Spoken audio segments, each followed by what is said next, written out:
So welcome everyone to Texas Book Chat Live at the Texas State Library, and thank you everyone for joining us today.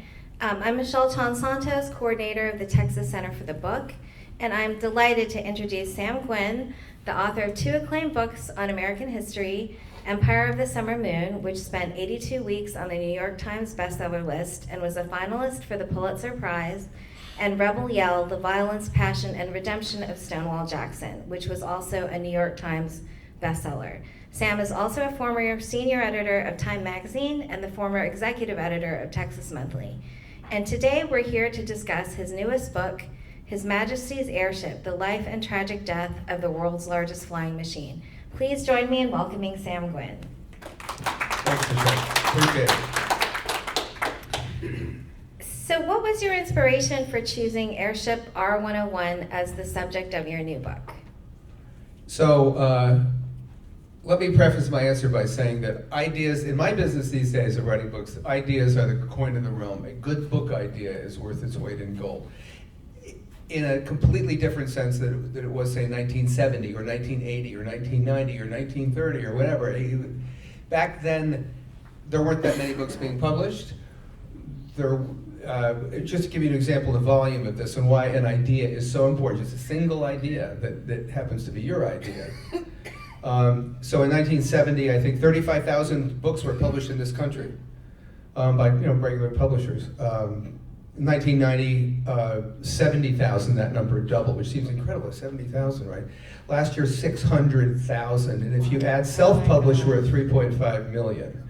The UK last year alone, 100,000, okay? So now add to this, so you have this explosion of books that, especially, and add to this now the fact that every schlump writer, like from here to Tokyo, can sit at his desk or her desk and have access to all the global information that I can, for example, if I want to, let's say I want to do a book on William Tecumseh Sherman, I have full access to the Library of Congress archives, which is 12 football fields. I have it at my desk, right?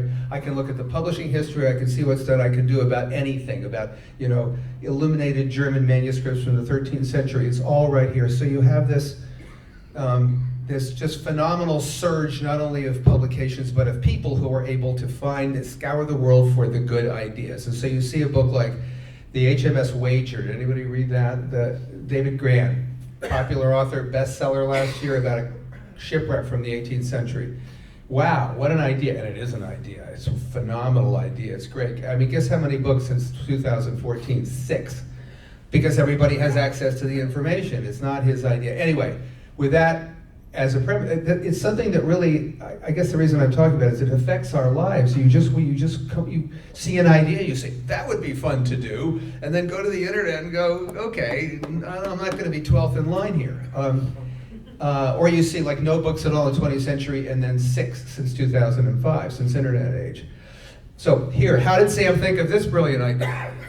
Question. So there's a history named James Morris, brilliant historian, did a 3-volume book about the British Empire called Pax Britannica, written, I guess, in the 60s and 70s, 50s, 60s, and 70s.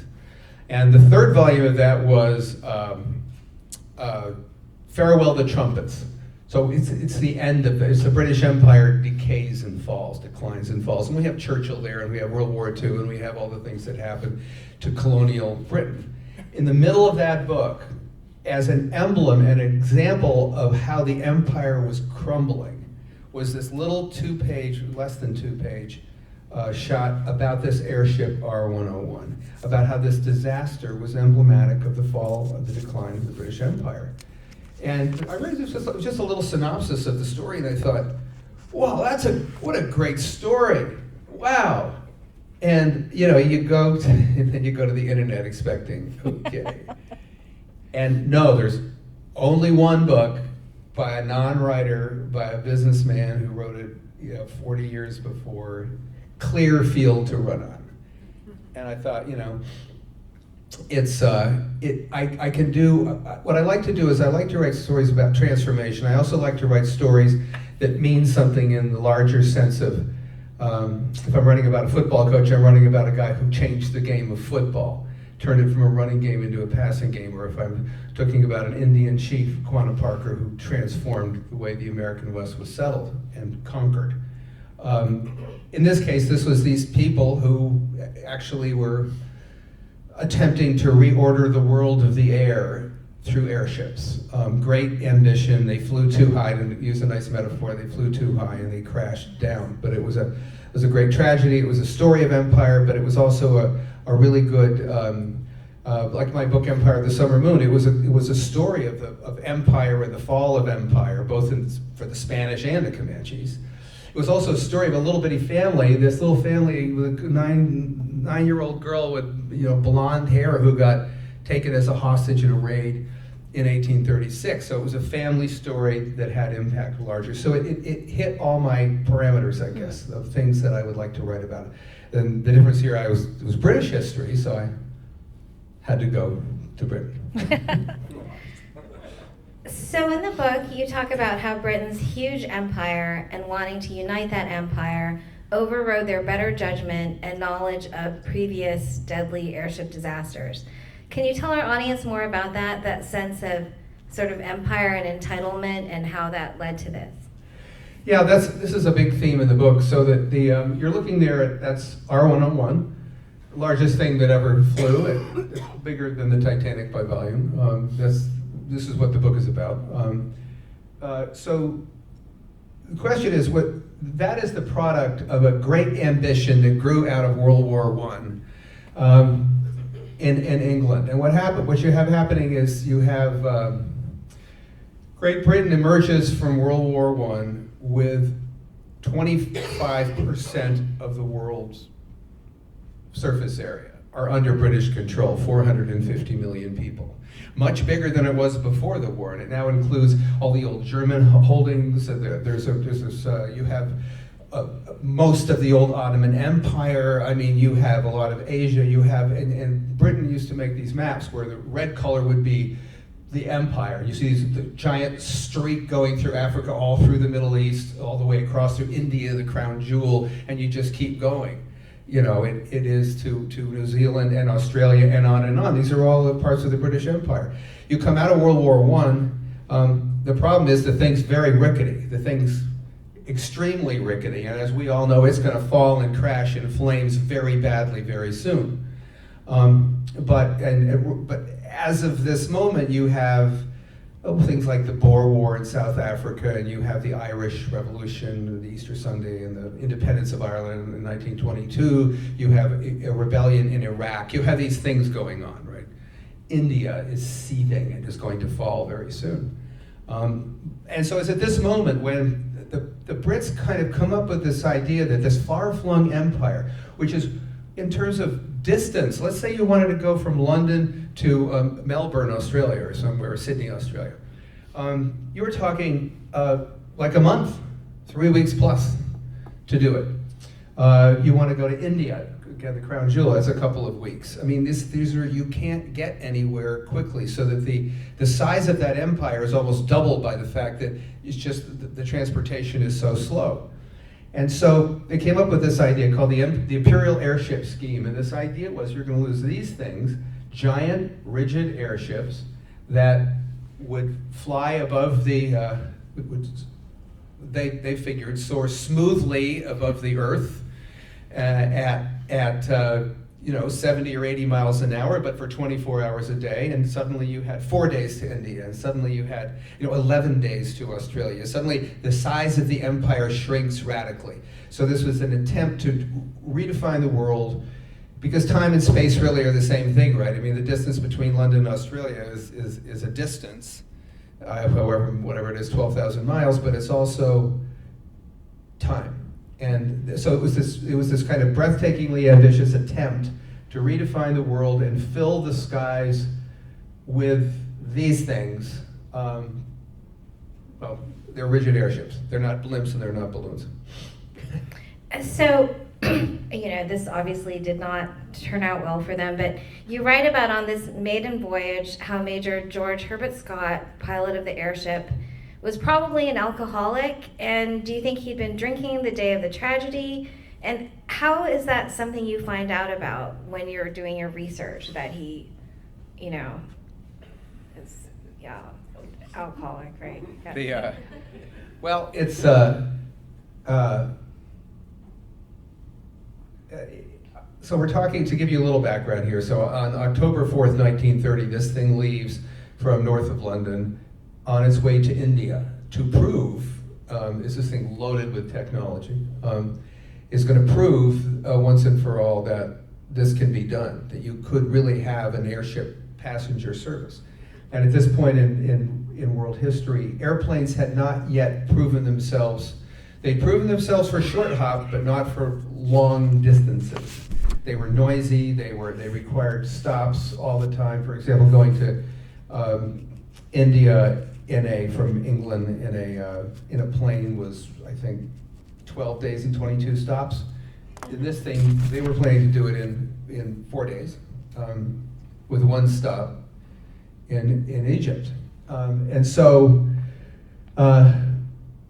on October 4th, 1930, this thing leaves, and unfortunately, one of the people who's running it is this guy, George Herbert Scott. And George Herbert Scott was he wasn't officially the pilot, but he was officially in control of whether they went there or not. He had the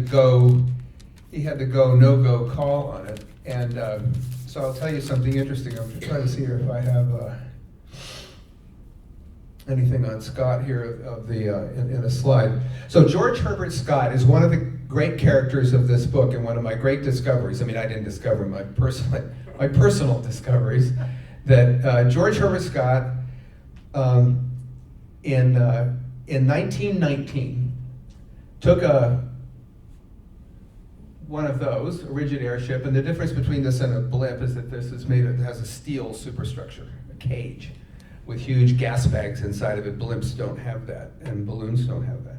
He took the R-34, which was during World War I, the Brits couldn't make their own, didn't know how to make their own zeppelins for wartime purposes, and so they stole German designs, and they built this airship from a German design, and he flew this thing across the Atlantic in 1919. It was the first, he was beaten only by a few weeks by Alcock and Brown going west to east, which is the easy way from like Newfoundland to Ireland. Just a few weeks later, they did twice the distance Scott did. This is crossing the Atlantic, 1919, all the way to New York, and which had never been. So it was the first true crossing of the full Atlantic. It was the first east to west ever done. That's the hard way, right? Lindbergh didn't fly that way. 7 years later, didn't fly that way. And it was that he did the first double crossing because they came back the other way. Now you would think that we all would have heard of George Herbert Scott, who had done this. But like so many other pieces of this book, this story rather, and in my book, it's overwritten by other things. The Hindenburg overwrote in the sense of a digital overwrote a lot of this era. That's what we all know, right? It's all I knew when I started this book was Hindenburg. And there's just a lot of things that just kind of got lost, in part also because airships only lasted from 1900 to 1940. They were a terrible idea. They should never have been flown at all. And in particular, the R-34, nobody should ever have taken this thing. It was designed to be what they call a height climber. In World War I, the whole purpose of zeppelins, invented by Count Ferdinand von Zeppelin, where is he? There he is. The whole purpose of zeppelins was to bomb and terrorize Europe. They had no other purpose. He was a military man who invented these things, and the idea was he was going to go up and rain terror down on London and Paris and wherever, Lisbon and Madrid and everywhere else. And that was the sort of whole idea of the thing. And what at some point in the evolution of these German zeppelins that were bombing England. They bombed 7 countries, but England got the worst of it. They were bombing, at some point in the evolution, the British figured out that they could, that if you shot a phosphorus bullet at one of these things, it would go up in very satisfyingly in a very large fireball. And so what Scott was flying across the Atlantic was a height climber that was just built to go up to 20,000 feet and evade British fighters. It wasn't supposed to do anything else. Okay. And I was just, as long as we're looking at that subject, that's the first Zeppelin, which is 1900, and the thing was a total disaster. It just fell right back in the lake. It's a lake in Germany. But that's the idea of it. You can see it. It's gondolas slung below it, right? It's a cage. Inside the cage are gas bags, huge gas things that look like cheese wheels. And this is in World War I. These are, on the left you see a German Zeppelin that was bombing London.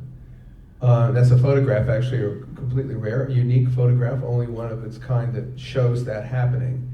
And on the right you see a painting of a Zeppelin going down in flames, of which many did, going over England. Anyway, that on the right was the kind of ship that Scott took across the ocean anyway. Yes, and after the war ended, there was very little for him to do. There weren't enough airships flying, so he just started to drink, and then he started to drink some more, and then eventually the great hero of aviation, at the moment that he did what he did, he was the most famous aviator in the world. At that moment, he was not a drunk, but 10 years later he was. Unfortunately, at that point he was in charge of our 101. Sorry, I'm rambling a little bit here, but this is that's a better shot. You can see, you get a sense of the scale of it over London, and also the different shape compared to the earlier Zeppelins. This is Lord Thompson, the man responsible for it. Were you looking at kind of letters or diaries or newspaper accounts or kind of all of the above? Yeah, pretty much all of the above. Most of the research I did with this thing was done in the United Kingdom National Archives in Kew in London. An amazing place. I say people that has King Arthur's slippers and pipe and Robin Hood's tights. They're all there. And I mean, literally though, going back to Roman times. I mean, this is this stuff there, and you go in and you see these people with the scrolls. You know, the actual scrolls that you got to handle with white gloves, and they have special scroll thingies that you do whatever, and you walk in there and. A lot of the material that I needed was in these archives, okay. So it's going to be a lot of letters. There's also, in that case, there's all the government documents pertinent to it, right? I mean, everything that, including a massive investigation into the crash. In case you didn't know from the cover of the book, it crashed into the crash. I had that at my. There's also memoirs, which are for Scott's alcoholism. The best sources were memoirs. Okay. People long after Scott's death who are saying, in fact, this guy had real trouble. So when I read, 48 people died in this crash, and it was pretty horrific. And your account of the crash is so specific and so detailed. I mean, when I'm reading it, it's almost like watching a movie. So were that information is mostly from the accounts of the 6 people who survived, or? Yeah, well, yeah. That's a godsend for a researcher anyway. Yeah. It's bad for the 48 who didn't make it, but so what I'm narrating here is a 7-hour flight that starts in England and ends up just north of Paris, crashing into a hillside and going up into a fireball. Which no one photographed. And one of the reasons we all know the Hindenburg is that's the only fireball anybody saw. By my count, there were in World War I alone 77 of them. So the question is, so how do you narrate the sort of end of this thing? How do I narrate the 7 hours? Right. And the details of the crash itself are come from voluminous government investigation files that I spent a lot of time in the middle of.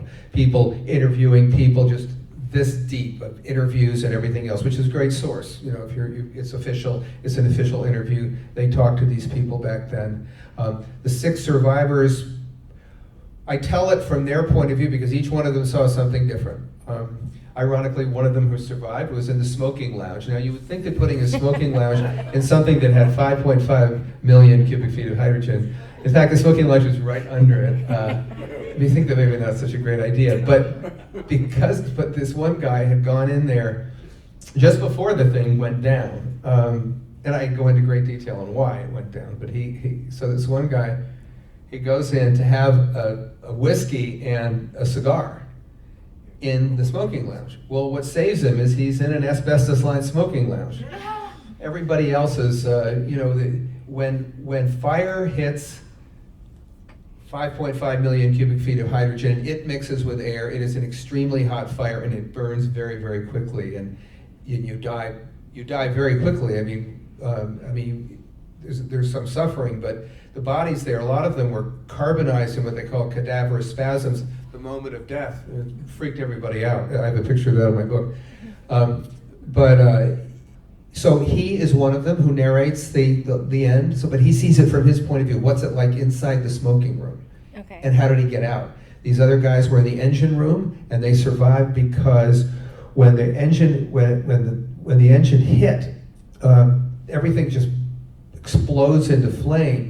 And they're sitting there watching, literally they're 5 seconds away from being carbonized, and one of the water ballast bags, which is right above them, ruptures, and hundreds of gallons come crashing down, and that's how they survived. But there was a lot of that. There was, if I'm narrating the 7 hours of the flight, I've got wire traffic from the actual airship, which is good. There's a lot of kind of stuff you can just put together as a detective. Who was doing where they were, what they were doing at a particular moment in time. But it was basically that's the way I structured the book. It was, I figured, okay, if every other chapter were with them, we're on the Lusitania, every other chapter we're right with them, present tense, and then in between those chapters we have the backstory. Where did it come from? How did it get built? Where did all these characters come from? Mm-hmm. Who is George Herbert Scott, and so forth. So you alluded to this a little bit earlier, but why do you think more people know today about the Hindenburg disaster, even though more people died in this crash? I think it was just the visual. Okay. Because, so here's what happens. This is a really interesting story of itself. I'm not writing about the Hindenburg here. The Hindenburg is a very small part of my book, but it's relevant, I think, as subject matter because it defined the era, and it defined the end of the era. The Hindenburg was pretty much the end. R101 should have been the end. 7 years before, bigger crash, bigger boom, nobody saw it. But it should have been the end. But the Hindenburg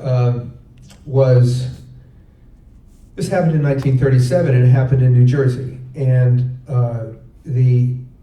at the moment of the crash, and nobody still knows what really happened. People thought it was an antenna that was whipping around or something. But anyway, it was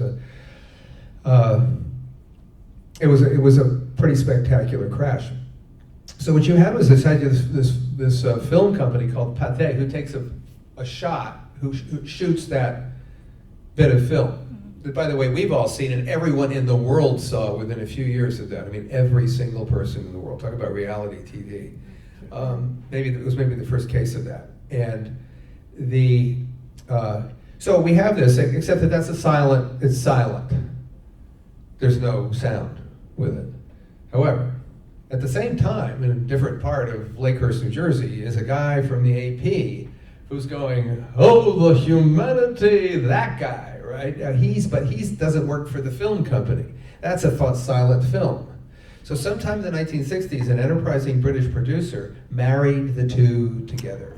And we get what we have all seen, which is unbelievably dramatic.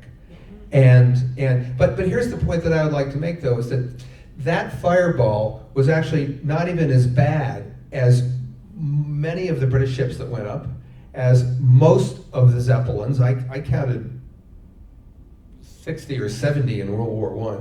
The British there were fireballs all over the place. There were fireballs with the Count Zeppelin's early airships. Fireballs.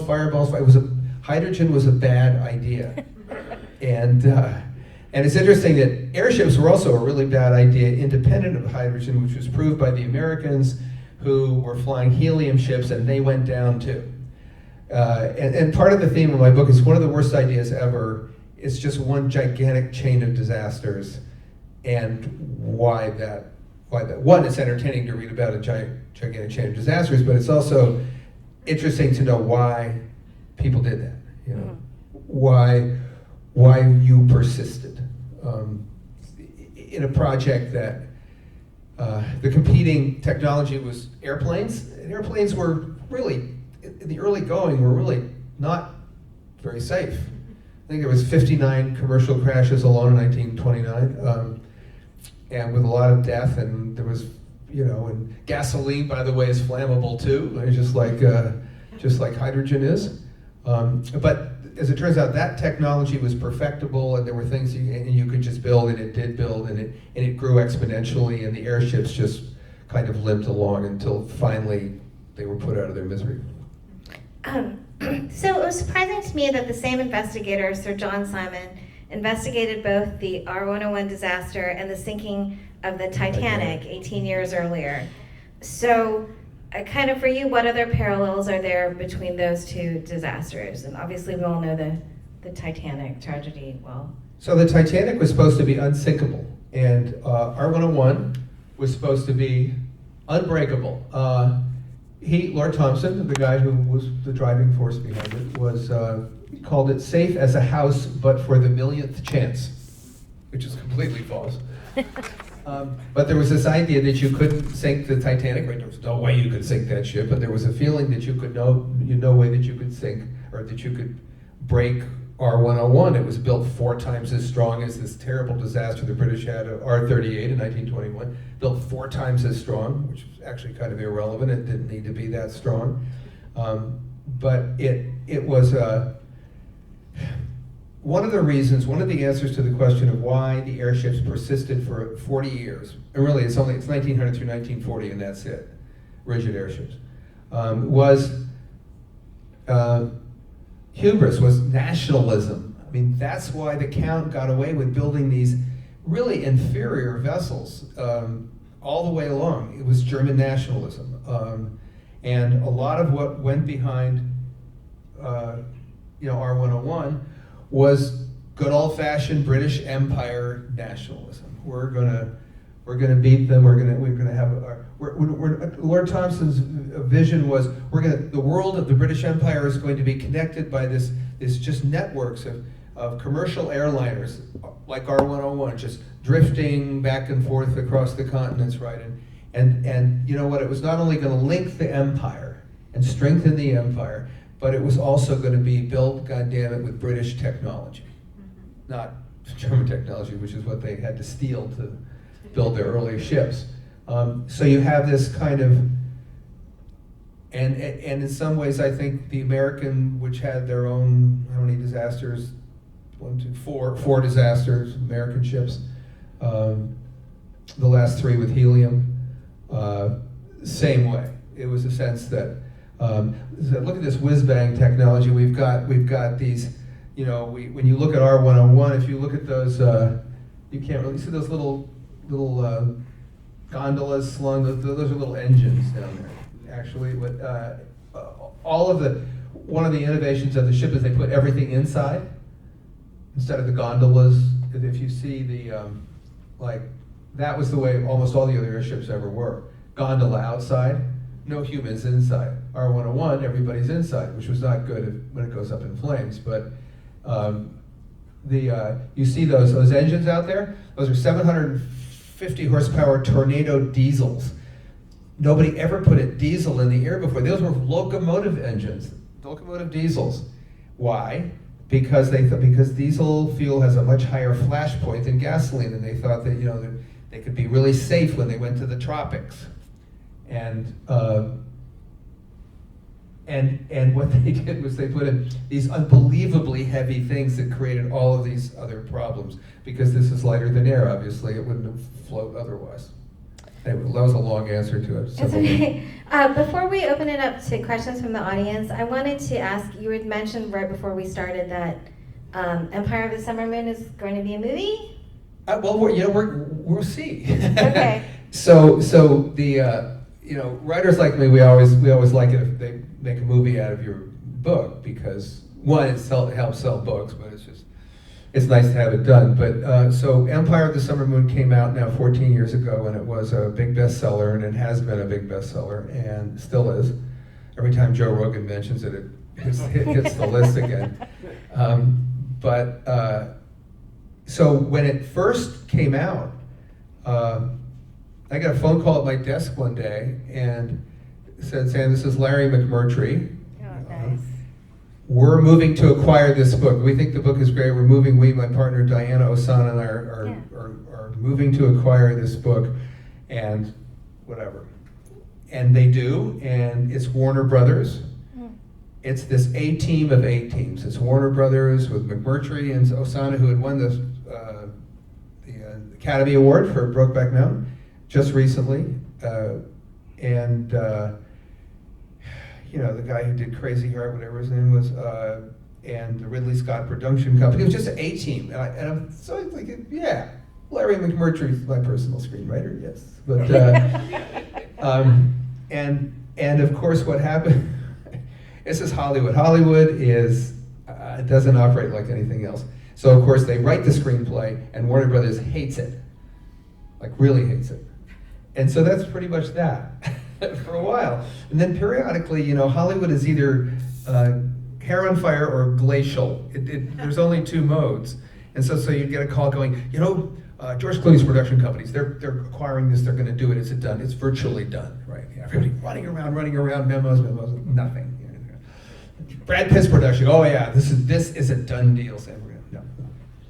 So they keep trying to do this. They eventually get a good screenplay for a 2-hour movie, and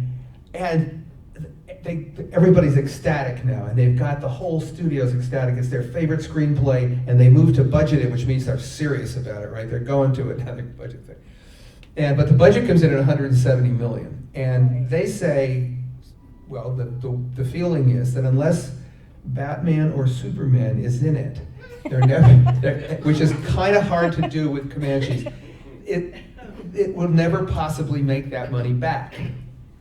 Okay, so then, it's really funny, then they go up and they go, okay, look, we'll just take some of that budget out. So they get it down to 100 million, and I said, what are they cutting? Are they gonna shoot it in like New Jersey? I mean, what are they doing? I don't even know. But they do, they get it down to 100, and then Warner Brothers still say, that's too much, we can't ever make our money back. So, then it lapses again. But can you take the rights back from them at any point?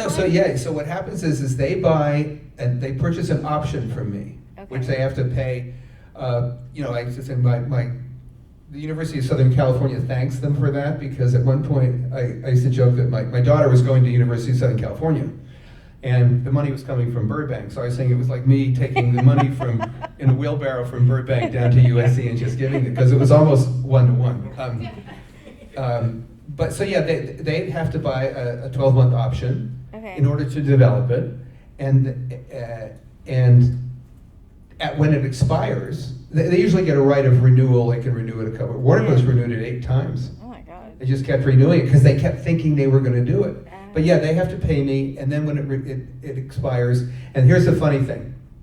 So I don't want to make this too long a story, but you guys know who Taylor Sheridan is. He's sort of a big deal. Yellowstone is his thing, which I think is the most popular show in the world. If it isn't, it's right up there.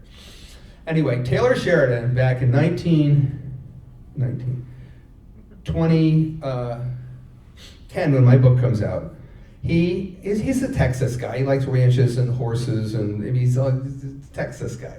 Very much into the myth. He's got some Aquinas stuff. I mean, he was into the thing. And so he reads this book. He says, "This is what I want to do. This is exactly what I want to do." He's basically told, "You can't have it, kid, because Warner Brothers wants it, and you haven't done anything. You're a nobody," which is sort of true. He's got 2 screenplays in the making. One is Sicario and one is Hell or High Water, but nobody's ever seen these yet. So he's a little late, or well, I guess, yeah, the products are a little late, but so Warner Brothers gets it. Now Warner Brothers keeps renewing the option. Years go by. Like, I was gonna say decades, it seems like every year. We're now fully a decade. And Warner Brothers, now it ends up with HBO. Okay. And they're gonna make a 18-part series and it's gonna be just like Game of Thrones yet, if you believe that. That didn't happen. But what happened was HBO lets the option lapse a couple years, well, a year and a half ago. Okay. They don't renew it. Now my agent Howie, who's this very smart guy who knows about Taylor Sheridan, this is what happens on, this is 14 years after my book's come out, or 13. He has this on Taylor Sheridan's desk 18 seconds after that HBO thing. And I'm on the phone with him in Bermuda 2 hours later. Wow. The deal's being done. Yay. It's such a Hollywood story. You hear it's either hair on fire or glacier, and that day was completely hair on fire.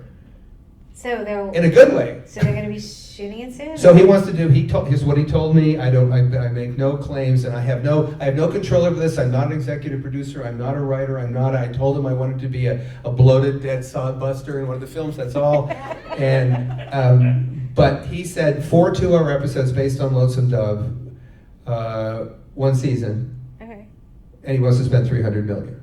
Wow. And so I said, "Do you think that's enough?" Anyway, so that's a long story, but the life of a writer. But I think of all the people who have been working on This Guy Can Do It, this guy actually has the ability to put it through, I think. Well, I hope it happens, and I would love to see it. We'll see. Sorry. It's Q&A time, so please raise your hand if you have a question, and I'll bring you the mic. Questions about this book or any of his books, or anyone? I have a little bit. Did you have to go to Germany to research your this book? You had the accounts of some of the survivors of the. I did. So I didn't. The plane crashed in France. I did go to France. Germany. These zeppelins were built at Friedrichshafen, Lake Constance in Germany, and I wanted to go there because of COVID. They were closed. I wanted to go because they got a zeppelin to ride too. I wanted to ride. I mean, a new one, but no. It was the work was, almost all done in England. Oddly enough, the Ransom Center at UT has got some absolutely. So there's always a woman in these things. He is about to be named the Viceroy of India. Biggest job one of the reasons he wants to go to India, and one of the things that this thing crashes is he wants to go there. I mean, he is going to go there to rule at 315 million people and live in a 240,000 square foot palace to do it. Anyway, and one of the reasons he wants to go too is to impress the girlfriend, Martha Bibesco, fairy tale princess who owns 2 palaces, unimaginably wealthy, toast of literary Paris. Anyway, Martha's a character in there. Why am I talking about Martha? It was because you had asked that question, yeah. So, but that was, so why didn't I go to Romania? Because the ransom has all of the best stuff, has her entire archive. Oh, that's nice. So I thought I was, not that I speak Romanian, but at least my Romanian is pretty rusty. I wanted to show you guys a couple of things just before we. Oh, he has a question too. Okay, go ahead. No, go for it. Well, just real quick. So these gas cells, these things are made out of 10-story gas cells filled with hydrogen. And hydrogen is the lightest element, right? And it tends to get out of wherever you put it. If you put it in here, it would get out. That wouldn't do it. That wouldn't seal it. It does that. And so the only thing that anybody could come up with back then were cattle intestines. And they pieces of them called the cecum, about this big. And 500,000 cows died to make this, the R101. They take these pieces and then they would make, it's kind of gross, and scrape all the mucus and blood off them and then glue them together into these because this was impermeable, hydrogen didn't get out. So that's what you're looking at. The women dealing with those are cattle intestines with the gas bags. And just to show you what that ends up looking like, that's 10 stories high. That is a gas bag made out of cattle intestines. Now, does that seem safe to you? That 500 million cubic feet of hydrogen is in something that is literally, think of a sausage casing. Yeah. That's what's holding in the 500 million. Okay, I'm sorry. I had a question. Go ahead. Did the R101, did it go to 20,000 feet as well? No. Okay. No, and one of the weaknesses of these things, which is that they were designed to fly low, basically 1,500 feet, maybe 2,000 feet, because the problem is the higher, as you went higher and higher, if you look at that gas bag, what's going to happen is the gas, as you go up, the gas is going to expand, and at some point the gas is going to blow up. So they have valves that vent it, but so as you go up 1,000 feet, you lose all kinds of lift. The higher you go, the more gas you have to blow, the more lift you lose. And lift was the name of the game. They wanted to have 54 passengers. They wanted to have, whatever, toilets and showers and equipment on board this thing. So that these things were designed, in fact, pretty much had to fly low. The height climbers, however, there was one that had been designed to go to 24,000 feet, which is a fascinating idea because if you look at what happens to a crew that's exposed at 18, 20, 24,000 feet, it's very bad frostbite. All your gauges are jamming, your wires are cracking and breaking. You have no oxygen, you have terrible oxygen deprivation. You have temperatures that are viciously low. And so one of the games that these guys would play between the German the English Sopwith camels and the German zeppelins was that as the Germans made zeppelins that would go ever higher, so the English engineers made planes that would go ever higher and ever quicker, and so they went higher and higher and higher and higher, and because and at some point both the RAF pilots and the German Air Force crews were just absolutely freezing to death up there, fighting this war, completely exposed at 18,000. Not many of them went above 18,000, but 18,000 feet is still very, very cold. So it was this great, maybe I think largely untold stories of these pilots fighting not only a technological war for who could get higher, but fighting a war just to survive up there and be able to pull the trigger on a machine gun or whatever. Yes? Well, didn't they have supplemental oxygen? No, don't think so. And you know what else they didn't have? Parachutes. Oh, that's terrible. The Germans thought that was too much weight. Can you believe it? And when these things, so that only 3 Germans ever survived a burning Zeppelin. So basically, when you saw that puff of blue flame, you knew you had 3 to 5 seconds to decide either would you like to burn to death or would you like to fall 15,000 feet to your death. Grim, huh? Oh, Ryan has a question. Yeah, I'm sorry. Yeah, Go ahead. I actually kind of have 2 questions, but you can answer one, Jim. But how early in your research did you find out that the Ransom Center, like up the street, was going to be a great source? And my other unrelated is, were there any naysayers in this 40, these decades of, yeah, let's try again, let's keep working on this? Was there anybody who was like, wait, stop, this is a terrible idea? Okay, question number 1 is, I found it out right away, and I was beside myself with the irony of how stupid it was that I'm in Austin and it's COVID and I can't use it. Oh, it was like, you've got to be kidding me. I've got Lord Thompson stuff all over the place, Babesco all throughout, all this stuff right there, and I can't go to it. I would call them up and I would go, listen. I'd go, hey, look, I just like one little guy. I just want to go in. Does it really have to be closed to the world? They wouldn't budge. I don't blame them. But and the second question was yes, and that occupies a fair number of my pages. There were people who warned them again, and warned them again that what they were doing was wrong and was going to end up badly. Yeah. It was one of the fun parts of the story. It's always fun to find whistleblowers who are basically suppressed by this organization. So. Wow, that's a- So at 1,500 feet, the route from London to India was going to go through the Mediterranean.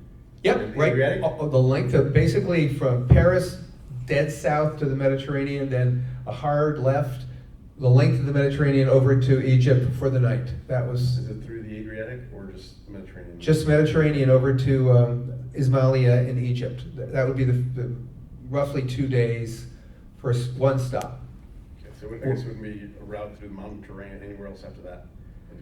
From there, it would be straight across Iraq, I think, to Karachi, which was then in India. So anyway, it was when you think about 1,500 feet isn't very high to be flying. And one of the things that if 1,500 feet is not something, if a mistake is made, as in the R101 crash, if a mistake is made, there's not a lot of time to it. It's like flying at a 747 at 700 feet. If something goes wrong, I don't have a lot of- you'd rather be at 36,000 feet when it goes wrong. I think you talked a little bit about acquisition of data to do your book. I mean, what is your approach now in the day of the internet? I mean, I know for myself, it's great if you have access to a university account. Yeah. It depends on what, a lot of the world has been digitized now. So books, for example, especially 19th century books. So when I was researching the Civil War, all kinds of stuff you can find online now. But because copyright is not an issue in the 19th century. So data-wise, you can get a lot of that stuff. As I said, William Tecumseh Sherman Archive or whatever is huge, and it's all online. You can get it. Now, this stuff is very little of it is online. The R101 material, the airship, the history of the airship, and its the documents related to it at the United Kingdom archives are mostly not online. So I said, I was telling Michele at some point that early in COVID, I was sitting here going crazy because I have this book contract, lovely book, great. I can't go to the ransom. I can't go anywhere. I shouldn't single them out. I couldn't go anywhere in the world to do anything because it was all closed because of COVID. So at one point, there's this British researcher. The airship community are very eccentric and very amusing people, and they're very intense. And they really know their airship stuff. There are not that many of them, but so I'm talking to one of them, Peter Davison, my friend there, and transatlantically, and I'm I guess complaining how I can't go anywhere and I can't find anything, I can't do anything. He goes, well, Sam, he says, I just give you a couple of zip files and just keep you busy for a little while. He sends me these, 7,000 pages. But so when I do research, and when you see people who work here obviously know this, but the basic technique is you take a cell phone over a document and you go click. That's what you do. If you can't get it online, that's what you do. So Peter sent me 7,000 of those. And I then spent months, literally, because I couldn't have anything else to do. This was my workaround. I spent months reducing that to like a 500 or 600 page archive that I could deal with. And a lot of it I didn't know what files they were and whatever, but lo and behold, in the middle of this, like 5 or 6, whatever, 100 pages of clicks with a cell phone were some of the crown jewels, just crown jewels. Peter had done this over the years because he's an obsessive airship researcher. But so that was a workaround that took me. I mean, that's the kind of workaround I had to do in the absence of data. But I think that. So when I did Civil War research, I think it's probably half and half. Half I've got access to digitized material, and half I got to go to the University of North Carolina and pull out the old Stonewall Jackson file, and hold up the piece of paper. So one last question, and then I know we need to, we'll do our book signing next, but what are you working on next? So another one of my great discoveries everyone else knew about already, was Clara Barton. Oh. Now, I think most Americans know that name. And if they know anything about Clara Barton, is that she was the founder of the American Red Cross. And she did, the Red Cross actually came out of Europe and Switzerland and people like Florence Nightingale, but what Clara did to it is Clara took it from just battlefield to pretty much what we have now is disaster relief. So the Red Cross we see now is basically Clara's thing. But so I think that you have an image of her as a sort of matronly kind of founder of the American Red Cross. I don't know, image that she was very influential and everything, but she wasn't kind of exciting, I guess. She was just this very prominent kind of woman. But actually, there's only one kick-ass female battlefield hero of World War I, and it's her. It's Clara. And that's what I wrote about a little bit in Hymns of the Republic, a book I wrote about the last year of the Civil War, but I think that's going to be Clara. Oh, that sounds Because what she did at the Battle of Antietam, it's beyond belief. It's simply beyond, no one was doing it. No woman, sorry. Well, actually, no men were doing it either, but not specifically what she was doing. But I won't go into details of it, but the single bloodiest day in American history to this date is the Battle of Antietam. The single bloodiest 3 hours of that day was the fight in the cornfield north of Sharpsburg between Joe Hooker, the Union general, and Stonewall Jackson, the Confederate general. And right in the middle of that battle was Clara Barton. That's the centerpiece of the book. It's heroic, it defies belief. And anyway, I'm selling here. I'm excited to read it. Let's give Sam a hand for sharing his time with us today. And our next Textbook Chat Live will be with author Gary Vliet on March 10. He'll be here discussing his book, Texas on This Day, 500 Years of History.